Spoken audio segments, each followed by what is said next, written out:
Yesterday, I talked about all the hate and harassment Russell Westbrook was getting in a video on my second channel, Spex, where I just did a facecam video and I kind of just went on a little bit of a rant. There was no script, it was literally just one take and I uploaded it to YouTube. I didn't even edit the thing, so that was my raw emotions and how I felt about the whole situation. And even a day later, everything I said in that video, I'm gonna stand by. Yes, Russell Westbrook has been playing the best, however, I don't think he deserves all this hate. And by hate, I more specifically mean stuff like death threats, and his family not even being able to go to games, and just all these other aspects that Russ talked about. I mean, it's gotten to the point where literally Russell Westbrook is just responding to people on the sideline calling him Westbrook.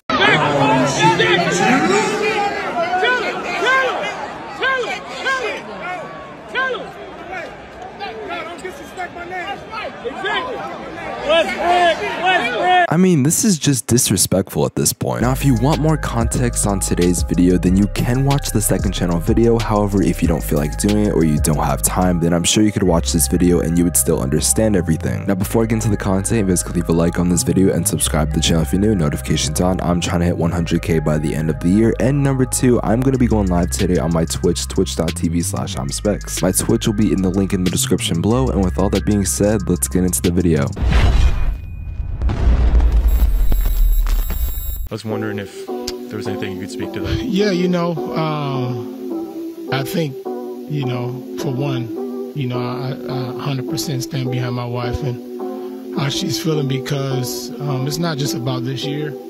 Right now, she's reached a point, and my family has reached a point to where it's really weighing on them. I've made a ton of videos where I've talked about Russell Westbrook and kind of his basketball play and how it just hasn't been that good. However, I've also done a counterclaim saying that Russell Westbrook and what he's doing is completely normal and it's nothing out of the blue, it's just a lot more apparent because he's playing in LA. I'm not going to get into the full context of that video, but I'm going to leave it in the link in the description below. But this was about a couple months ago, so some of the stats might not exactly be the same. However, the main point I was trying to get across is that he's someone that does have a lot of turnovers. He has a lot of empty stats with stuff like assists and his points, but at the end of the day, this is something he always does. It's just really now getting talked about because he's in LA and it's the brightest spotlight in the NBA. Now, there's a line between booing someone because they're doing bad or the opposing team because you don't like them, and then there's the line of harassment and again sending death threats. That line was crossed a long time ago by you motherfuckers. Now, I made this point in my video yesterday, but I gotta ask the question, how many people are gonna want to continue to play in LA if they see how Westbrook is being treated? Like, yeah, you get to play for the Lakers, awesome, cool, all this and that, but if you fuck up once, you could literally be losing your mental health. And wait, you actually think these fans care? No, they don't give a fuck about your mental health. Even if you are struggling inside, they don't care. As long as you're putting up 20 and 10 and 5 on game days, they're honestly okay with whatever you're going through. And I know this does not apply for all fan bases, but there are fan bases like this, and the biggest one like this is the LA fan base. And I know some Laker fans personally, and not all of them are like this, but there are a good amount of them that are like this that are affecting Westbrook. I made a video a while back where I talked about LeBron James and was he hurting his teammates because every teammate or young player that would play for him, his career would do better in another city. And the most prominent examples were in LA, with guys like Kyle Kuzma, Lonzo Ball, even Montrezl Harrell. And the thought came into my mind, is this even a LeBron James issue, or is this something about playing in LA? Now, I still do believe there's a part of me that thinks that LeBron James does have to do with it, because obviously when you play for LeBron James, there's a big spotlight on your team. But I think playing for LA makes it 10 times worse. I mean, y'all remember when Danny Green missed that shot in the NBA Finals and everyone was sending Danny Green fucking death threats because he messed up? That shit made no sense to me, especially because they would go on to win the NBA Finals. Now, I made a point in yesterday's video that I do want to share in this one. If you fuck up, you fuck up.